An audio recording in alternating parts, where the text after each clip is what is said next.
do.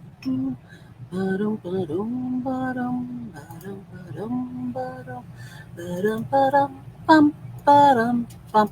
Hey, kia ora, Helen Brahms here, coming to you live from Sun City in Arizona. Hope you're having a super fantastic, sparkling tune-up Tuesday. Yes, that day of the week where we make our tweaks and changes or our major overhauls.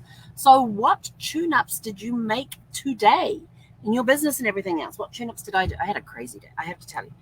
I was doing tune-ups and it was a crazy day.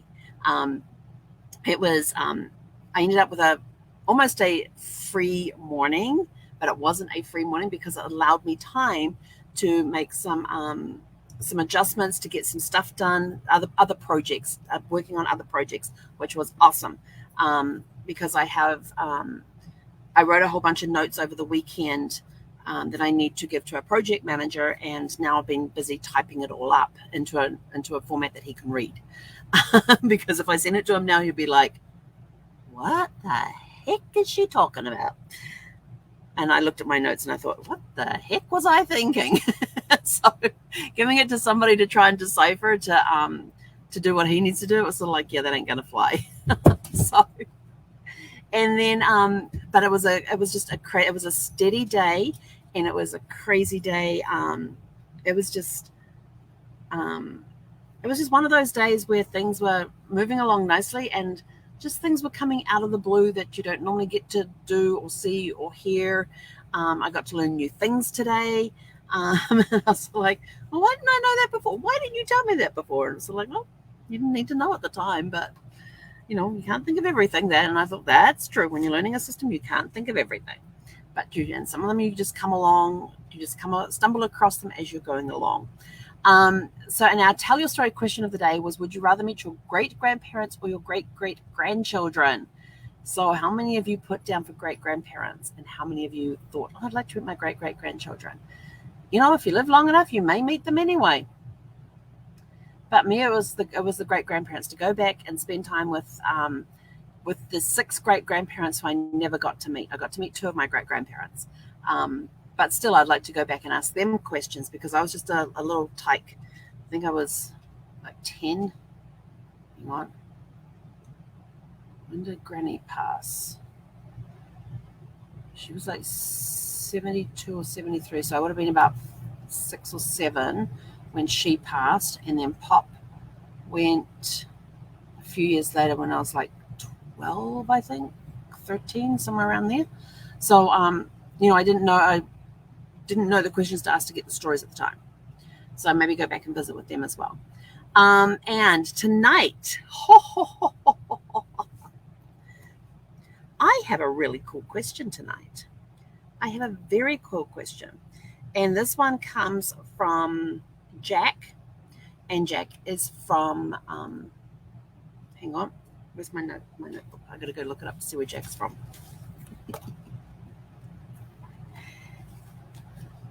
Jack is from Lansing, Michigan. That's where Jack is from. Okay. He's from Lansing, Michigan. And Jack wants to know, and this is a really great question, because when you're doing genealogy research, these are just little tips and tricks and things that you get to learn along the way. And he wants to know, where do surnames come from? Oh, that was a really, really good question, because it also happens that that was one of the modules I had to do early on in one of the certificate classes that I'm currently working on. And I found it fascinating to find out where things came from. And so, so here's the first one. If your last name is Jackson, it means that you were the son of Jack. So if you get something that has SON on the end, Peterson, you are the son of Peter. It could be, oh, look, that's Bobby over there. He's the son of Peter, and it eventually became Peterson. So Bobby Peterson. That's how you would get those sorts of names. Watson, the son of what? Sort of like, okay, maybe not, but usually if they had the son on the end, it was son of and the person's name. The other ones were topographical. So you could have like hill, stream, creek, river, mesa, flat tabletops, tabletop hills, you do get mountains, but it's whatever you lived on the hill, so your last name became Hill, because that's where people would identify as to where you lived. It could even be geographical. It could be the name of the town that you came from. It could be the name of the town. that you came from could be your last name. Occupation was one of the biggest ones, though, because, baker, they were bakers. If you were a blacksmith, you could have been black, you could have been Smith, or you could have been blacksmith. Or farrier is another one. Farrier is another way. So there's different ways that you can where surnames come from based on the time period that not necessarily the time period that you were living in and what it was to do at the time. Up in Scotland you had the clans. You had the Mackenzie clan and the Ross clan and the Anderson clan and the Fraser clan, and so people would pay, and their last name would be whatever the name of their clan was. So there was those as well. So and it depends just where you come from and how they just came about. But so most of the time you can look at surnames and figure out where they came from. And I was sort of like thinking, now let's see. My maiden name is Ekins, E-K-I-N-S. Where does that come from? And it's got kin in there.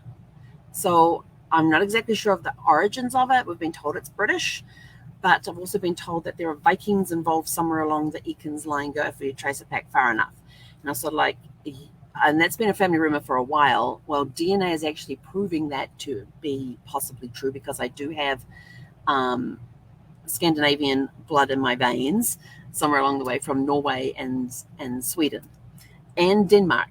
Norway, Sweden, and Denmark. So I've got in my ancestors, in my DNA, there is DNA from those regions as well. So I'm like thinking, maybe the Viking thing is not that far off. But then Scotland was actually they had Vikings who not immigrated, Vikings who came over to Scotland and settled in. There were Vikings that did settle in Scotland.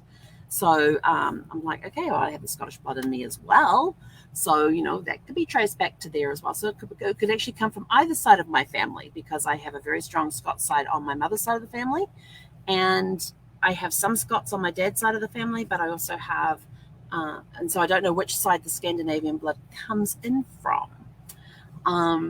So there is a little play there. So, so the Vikings invaded Scotland, and some settled there, and some just plundered and pillaged and left. So there's a possibility that the Vikings came from there as well. But, it just depends on, so like I said, it could be topographical, like some feature around you, forests, that was another one. Lee for a meadow, where you got meadows, lee, meadow lee, could be that, could be a village, name of a village that's close by, or a town. Could be that you live in what was one of the other ones I came across? I do know in Prague, this was really cool. They didn't have, when we were doing the walking tour through Prague, they actually there were symbols on the buildings, and you go, oh, I live in the fish house, or I live in the, if you're a fisherman, fisher, there you go. And you'd go, and there'd be, like on the corners of buildings, there would be like some sort of creature or symbol on that corner, and you would turn around and say, oh, I'm in the fish house, or I'm in the, what was one of the other ones we saw? Oh, I always remember the fish. For some reason, I remember the fish. I don't remember the other ones. I just remember the fish. But you could tell the people the symbol that's on the building, and apparently everybody knew where it was. And it's like, well, how do you get there? And they would actually give you directions based on the buildings. Well, if you're coming from this building, you need to walk down here past this building. When you get to this one, you need to turn left, and I'm pointing to the right. And we'll turn right and go down here until you reach this particular building, and then go down here, and we're like the third one on the left, or something like that. So you would actually be giving directions based on these symbols that were on the buildings. But so those symbols there could easily become last names because of where you lived. They're in the Fisher house, or they're in the fish house. Hook. So just think about things like that. A lot of them were based on occupation. Some were based on geographic locations, like in the name of a village or a town, or a region that they were in. Some were based on topography, based on hills and streams and rivers and mountains and leas and canyons and gullies and all that sort of thing. So forests, trees, shrubs. So surnames are very interesting to look at based on where you come from, as to what was in effect at the time when the names, and as we said, clans. They eventually dropped the clan of, and they just became Ross or Mackenzie or Fraser or Anderson. And the same in Ireland as well. They had clans over there as well. So, they eventually dropped the clans of, and it just became whatever the name of the clan was, became your last name. So that was just kind of interesting to look at. And so, Jack from Lansing, thank you very much for your question tonight. I appreciate it.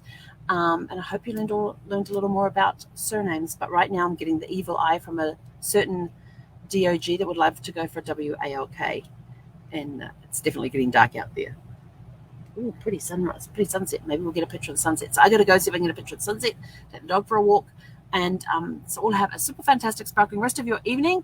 And remember, if you have any questions based on family tree research and stuff that you would like to know, then please drop them in the comments below, private message me, and we could feature your question next week or later this week. I don't know. This week's going to be a crazy week, so probably again next week on your question could become our question of the week. I'm just doing weeks right now. Yes, I don't know if I can get another one in before then. Anyway, I got to fly. Have a super fantastic, sparkling evening. Catch you guys back here bright and early tomorrow morning for Winning Wednesday. Hey, konara.